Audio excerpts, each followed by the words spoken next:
The intelligence community knew about Umar Farouk Abdulmutallab weeks ago and failed to spread word that would have put him on the no-fly list.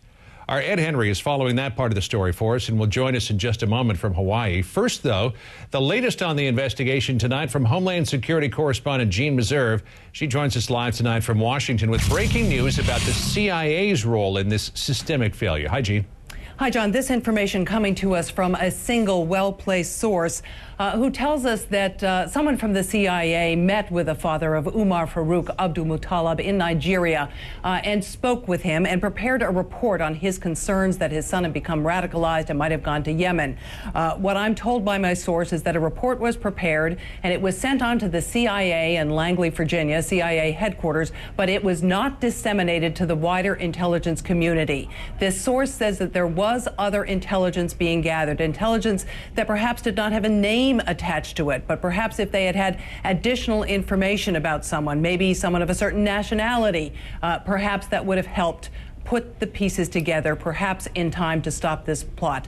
But in fact, the information, I'm told, stayed with the CIA and stayed there until after the attempted attack on Christmas Day. We asked the White House for comment. We got a response from an administration official who did not deny or contradict in any way the specifics of that reporting. It just said that the president's statement made clear there was information held by the U.S. government in various places and various forms that could have and should have been assessed, analyzed, and correlated with other information in a way that would have allowed us to disrupt the attempted terrorist attack before the suspect boarded an aircraft. Goes on, of course, to say how the White House is trying to correct this situation. There is a little pushback, however, from the intelligence community.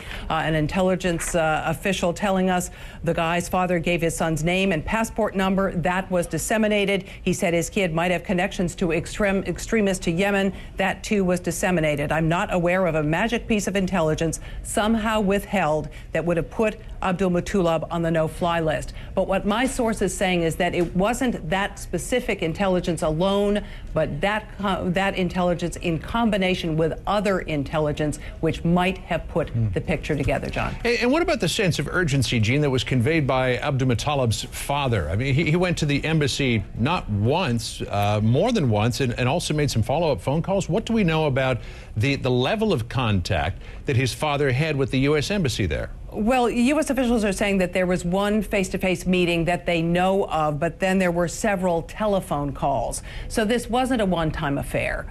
He did go several times, or rather make contact several times, to express his concerns about his son and what he might be up to. And has been noted before, this wasn't just a Joe off the street. This was a very prominent citizen of Nigeria who was coming in to try to sound the alarm about his son. Jeanne Meserve with the very latest for us from Washington tonight. Jeanne, thanks so much.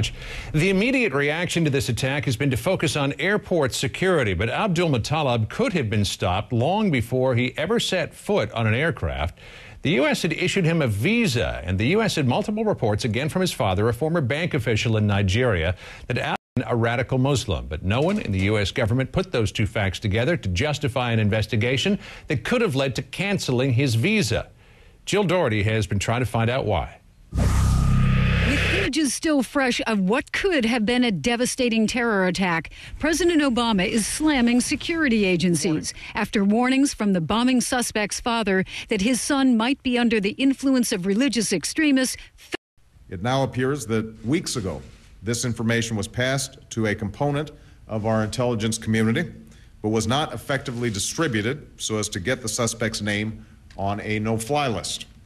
There appears to be other deficiencies as well. State Department spokesman Ian Kelly insists department staff did what they were supposed to do, send a cable from the embassy in Nigeria outlining those warnings to the National Counterterrorism Center in Washington, the brain trust of all federal agencies fighting terrorism.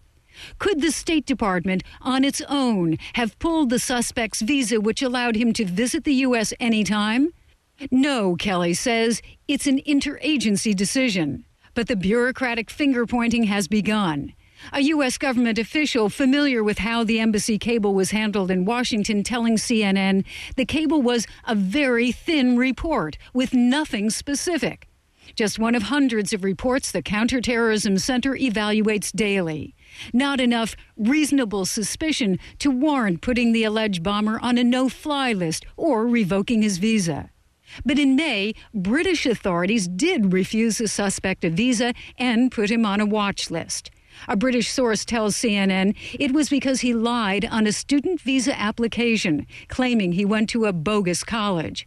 That information, however, was never passed on to U.S. authorities, he says, because it wasn't linked to terrorism. I think we've got to ask, why wouldn't our allies have shared with us information, even if it was not terrorism related? If this individual lied on their visa application, in their visa application process, why wouldn't they have shared that with us? And because frankly, if an individual is known to have lied to another immigration authority around the world, I'd want to know that. And already the State Department is pointing to some possible loopholes that might allow someone to fly even with a revoked visa. Information that a visa has been pulled goes into a database, and that is communicated to other U.S. government agencies. But no automatic notification goes into airline databases. John? Do people at the State Department find it curious that the Brits appear to have gotten it right here in revoking Abdulmutallab's visa, but at the same time the U.S. visa wasn't revoked? Well, you know, they are saying that it's a different deal, that at that point, you know, the Brits were working on something that was really an immigration issue as opposed to a terrorism issue. So it's apples and oranges. All right. Jill Doherty for us tonight. Jill, thanks so much.